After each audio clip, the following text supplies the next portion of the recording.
경제 재앙에도 오로지 북괴 생각뿐인 문재인, 국민 안중에도 없는 대북 정책, 결과는 참혹할 것. 살면서 미국이 한국도 제재할 수 있다라는 말 들어본 적 있나요? 이것은 주사파 정권이 한미동맹을 아주 박살을 내는 소리인 겁니다. 미국과 북한뿐 아니라 한미 두 나라 사이의 이상 기류도 심상치 않습니다. 미국은 주한 대사 지명을 철회하면서 이미 동의 절차를 마친 우리 정부에는 통보조차 하지 않았습니다. 미국의 독자 제재에 예외를 요구하자 한국도 제재할 수 있다는 반응이 돌아왔습니다. 예, 한국도 제재할 수 있다. 이런 말은 처음 듣는 것 같습니다. 김정우 기자입니다. 미국 정부는 빅터차 주한 대사 지명을 철회하면서 우리 정부에 통보하지 않았습니다. 미 측은 한국 측과의 적절한 협의 이전에 관련 상황이 언론에 보도된 데 대해서도 우리 측에 대해 양해를 구하여 왔습니다. 후임 대사로는 월터 샤프 전 주한미군 사령관을 비롯해 헤리티지 재단의 브루스 클링너 선임 연구원, 존 볼턴 전 유엔 주재 대사 등이 거론됩니다. 모두 대북 강경파입니다. 마식령 공동훈련 전세기 이동을 위해 우리 정부가 대북 제재 예외를 요구했을 때도 미국은 불쾌해했던 것으로 전해집니다. 스티븐 골드스타인 국무차관은 아시아나 항공이 북한에 들어가도록 미국이 허가했냐는 질문에 한국에 물어봐야 할 질문이라며 답을 피했습니다. 한 외교소식통은 미국 정부가 제재 위반 예외를 요구하는 한국 외교부에 한국까지 제재할 수 있다는 반응을 보였다고 전했습니다. 미국은 대북 압박을, 한국은 대북 대화를 주도하는 상황에서 평창 올림픽 이후 한미 간 외교적 긴장 국면이 형성될 수 있다는 우려가 나옵니다. 강력한 대북 제재가 시행되는 가운데 굳이 미국과 불협화음을 내면서까지 고작 140km 거리의 마식령 스키장에 전세기를 띄우는 속사정이 참으로 궁금해지는데요. 북괴 도로 사정이 안 좋아서 전세기를 띄운다는 궁핍한 변명을 내놓는 좌파 정권 일각에서는 마식령 훈련은 전시용일 뿐 실제 다른 목적이 숨어 있을 거라며 의혹을 제기하는 사람들이 많습니다.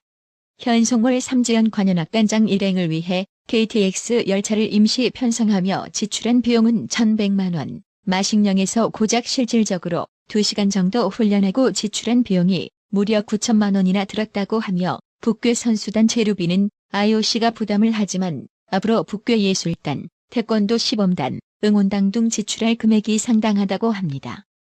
더욱 문제는 북한 대표단 지원이 유엔과 미국 등의 대북 제재 위반 소지가 있다는 지적이 나오지만 정부는 기금 지원 과정을 제대로 공개하지 않고 있다고 하는데요.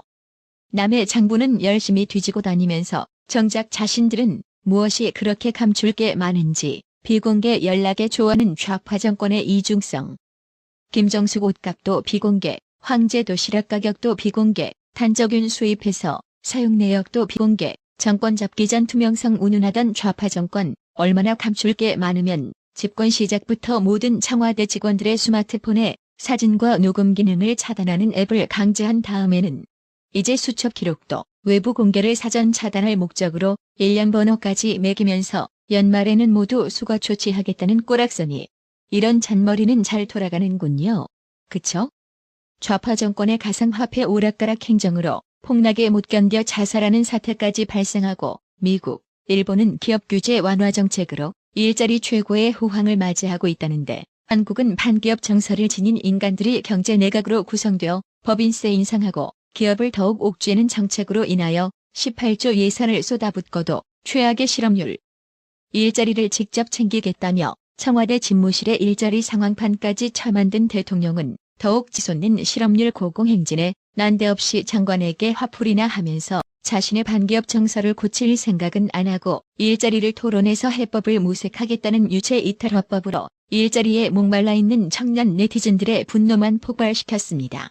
오늘은 기업 규제를 좀 살펴봅니다.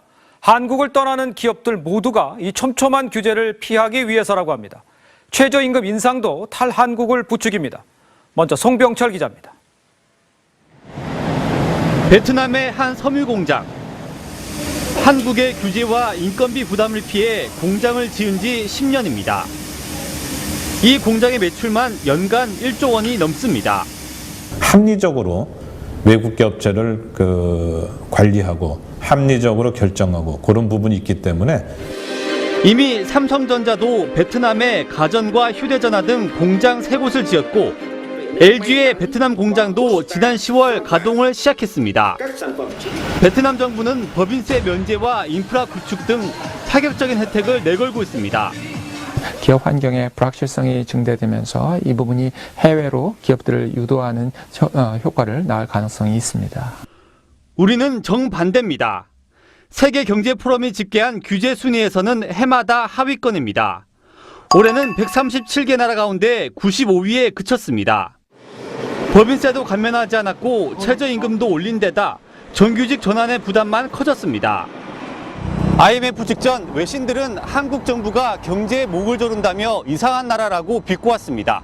20년이 지난 지금 당시 외신들의 지적은 여전히 현재 진행형입니다.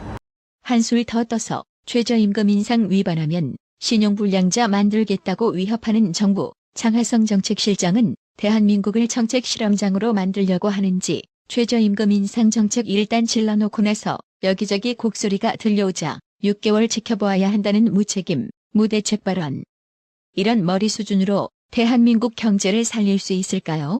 좌파 정권의 노동자 시각으로 바라보는 반기업 정서, 기업이 없다면 노동자가 존재할 이유가 있을까요? 민노총은 정치권에도 영향력을 행사하는 거대 권력이지 결코 약한 계층이 아닙니다. 얼마 전 문재인은 내각을 질책하면서 대통령이 아닌 국민을 바라보라고 그럴듯한 발언을 했는데요. 그런데 정작 본인은 대한민국 국민이 아닌 북괴에 정신이 팔려 있습니다.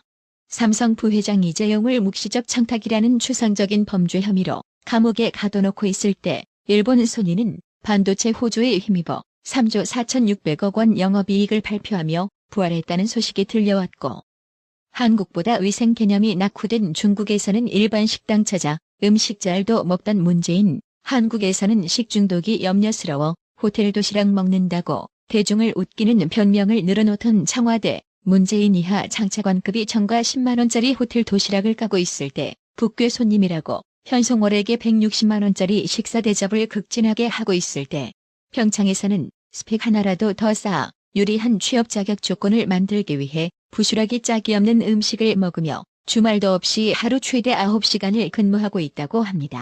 15조나 쏟아부은 평창올림픽, 애국하러 천리길 왔는데 푸대접한다는 평창 셔틀버스 기사 자원봉사자들의 한숨은 안 들리나 봅니다. 북괴를 상전 모시듯 하면서 정작 자국민에게는 푸대접, 이것을 지켜보는 국민의 가슴에도 피눈물이 흐릅니다. 북괴편에 줄 서다가 자국 기업에게 미국 보호무역 조치로 덤핑세리나 당하게 만들고 있는 문재인. 문재인 씨 그런데 어쩌죠? 오늘 북괴 김정은이 리용호 북괴 외무상을 유엔에 보내어 트럼프가 북괴 타격하려는 거 좀 말려달라고 하던데 말입니다.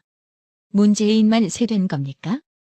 리용호가 유엔 사무총장에 매달리는 꼬라지를 보면 확실히 트럼프의 미친놈에게는 더 미친 작전이 통하는 것 같네요. 이호진님, 공재목님, 구독료 후원 진심으로 감사드립니다. 나라의 TV는 보다 더 양질의 컨텐츠를 생산하기 위해 자발적 구독료를 후원 형식으로 받고 있으니 많은 성원 부탁드립니다. 시청해주셔서 감사합니다. 구독은 꼭 눌러주세요.